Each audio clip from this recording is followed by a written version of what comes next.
Good afternoon. Thanks for joining us across the fence. I'm Fran Stoddard. We begin today's program in the kitchen. This is the time of year when the temperatures are beginning to drop just a bit, as if we're caught between summer and fall. So in planning a recipe to share with you, our chef Marco Ayala tried to find something that would fit the seasonality. Not too hot, not too cold. Here's how things turned out. Hi, I'm Marco Ayala, and I'm here to share another recipe with all of you. This summer has been especially hot, so I find myself making a lot of lemonade to stay cool. I personally like my lemonade fresh from scratch with real lemons and real sugar. So once in a while, I find myself with a few extra lemons, and I figured, well, what can I do with some extra lemons in my kitchen? And I figured, probably a dessert. So I'm here to share a recipe with all of you for lemon brownies. And take a look at these beauties. They're so easy to make, and not only that, they're absolutely delicious. Now, how do you make these brownies? Well, the first thing you need to do is preheat your oven to 350 degrees. While your oven is preheating, you want to line a 9 by 13 inch dish with parchment paper. Why is that, you ask? Well, it makes taking out the brownies so much easier. Now, after that, you're gonna whisk together 1.5 cup flour and 1 teaspoon baking powder. And you want to make sure that these two key ingredients are well mixed together so your brownies bake evenly.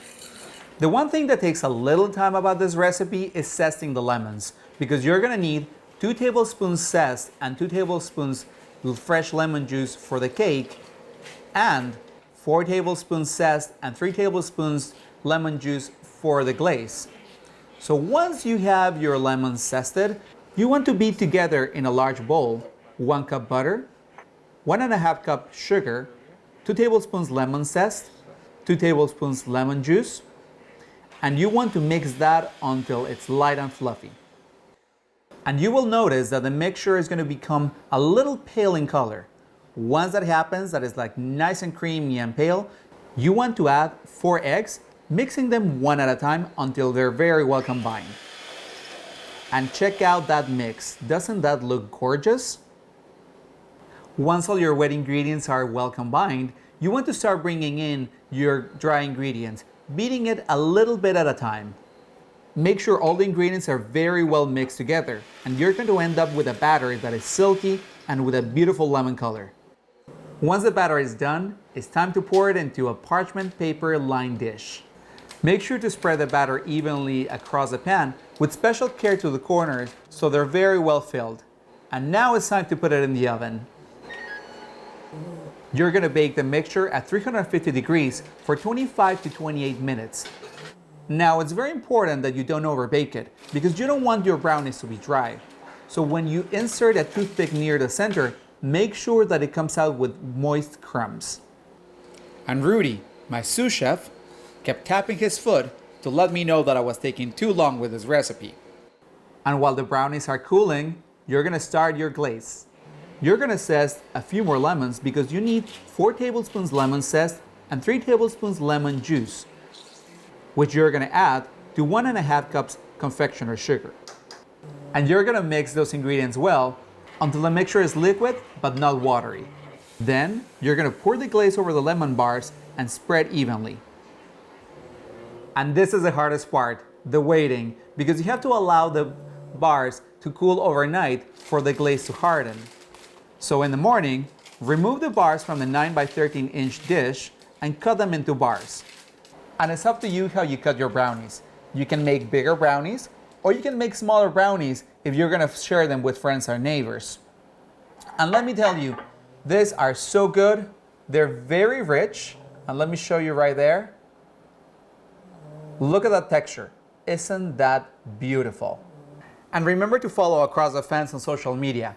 Like us on Facebook, follow us on Twitter, or subscribe to our channel on YouTube so you can get all of our content delivered right to your phone or your computer. And from my assistant, Rudy, and I, to your kitchen, happy cooking. As always, you can find all our recipes on the Across the Fence website. Vermont's 12 fairs and field days have been canceled this year, which means no culinary blue ribbons, no midways, and no animals. But to keep the spirit of our fairs and field days alive, we found a story from a couple of years ago involving a young Vermonter and his team of working steer. Stop. My lightning, stop. It's rare to meet someone who can claim to be a master of thunder and lightning. My lightning, stop. Feels like I'm a boss. It feels like I'm like president or something, The president of Thunder and Lightning? pretty much. Because they're a lot bigger than me. I'm a lot smaller, but yeah, I'm still in charge. Landon Campbell is a member of the Green Mountain Teamsters 4-H Club. Hawk, you over. That's Lightning on the left and Thunder on the right. All three have been training together every day for the past year. My lightning, stop. They listen best to the person who got them, raised them, drive them. Right. Basically, these guys will listen best to me. Step up. It really all falls down to who's with them the most and who drives them the most and who does everything the most with them, which is me. Head up, buddy. Boy. There are 3 classes or events in 4-H working steer competitions: fitting and showmanship, cart class, and stone boat. Fitting and showmanship looks at the animal's condition, cleanliness, and grooming. Ha. In the cart Hunter, sit class, out. the team maneuvers a cart Hunter, sit out. around an obstacle course. Stone boat refers to sit out. pulling any weighted object like a concrete block Boys. or a tire. You can train them, but they will eventually get tired and thirsty, and they will want to quit. But that's usually a couple hours before they do. It's more of when I'm ready to quit than they are. Campbell uses what's called a goad stick to correct the team if they step out of line. But the majority of the training is done with voice commands. But How do you speak steer? just gotta have a strong and loud voice. So now easily, just like that. That was very good. Helping Campbell develop his voice is the Green Mountain Teamsters 4-H leader, Terry Chamberlain. We have to teach the kids to use a stronger voice, and meaning not necessarily harsh, but so you mean it. It's not just like you're lollygagging talking to your friends on the school bus. You're speaking a little harsher. You're speaking up, more firm, more aggressive.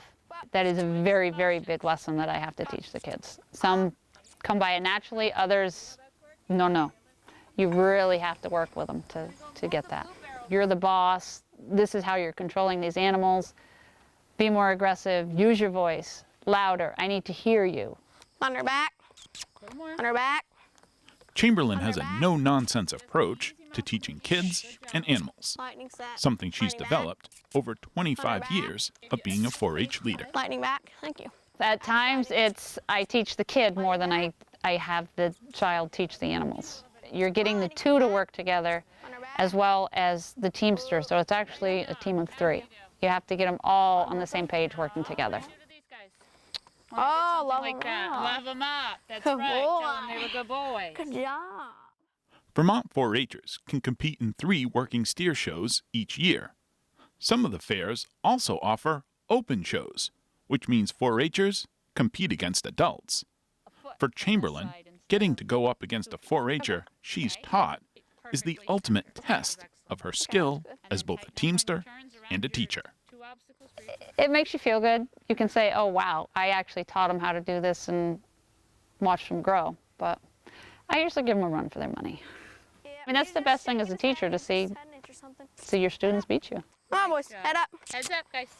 The Green Mountain Teamsters 4-H Club only meets once a month, so the bulk of the training and everyday care is the responsibility of the teamster and their family. I like those bulls just as well as he does. Mick Campbell is a former 4-Her. He and his wife are proud to have both their children in 4-H. When I started 4-H way back a long time ago, I lived in Braintree, And we actually had a snowmobile club. My dad ran the 4-H snowmobile club, so I was part of it there. That's how I got initiated to it or started with it there. Mick had to expand the barn and make sure his truck and trailer could haul 2 steer. Those changes were easy compared to another factor in taking on Thunder and Lightning. One of the big issues for us when we started this was actually it was a safety issue, because as you see, these bulls aren't small. You know, these steers are fairly good size. They get big. And when Landon was little, we were just very cautious and concerned that anything can happen. They're animals, you know.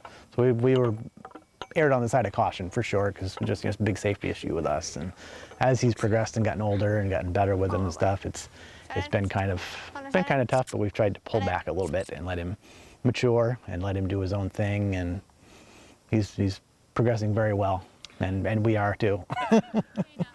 Lightning. Thunder and Lightning tipped the scales at about 900 pounds apiece. Whoa!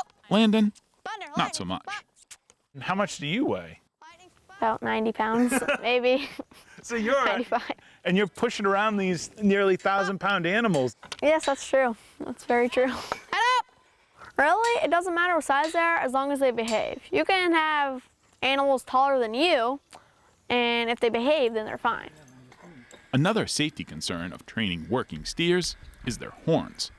Campbell says he learned quickly how to make sure Thunder and Lightning keep their horns to themselves. Most of the time, they keep their head away from you, and if they do hit you, it's probably not on purpose. Probably because they're swinging their head around at a fly or something, and they didn't see you, and they nail you.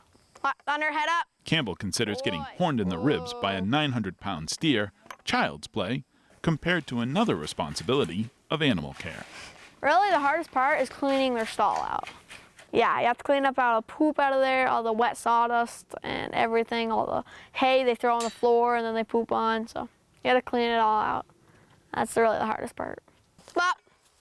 In the barn or out at a competition, Landon Campbell has harnessed the power of Thunder and Lightning thanks to his family and thanks to 4-H. In Randolph, I'm Keith Silva with Across the Fence. Our congratulations to Landon for all of his hard work, as well as to his team of Thunder and Lightning. And that's our program for today. Once again, thank you for joining us Across the Fence. I'm Fran Stoddard. Stay well.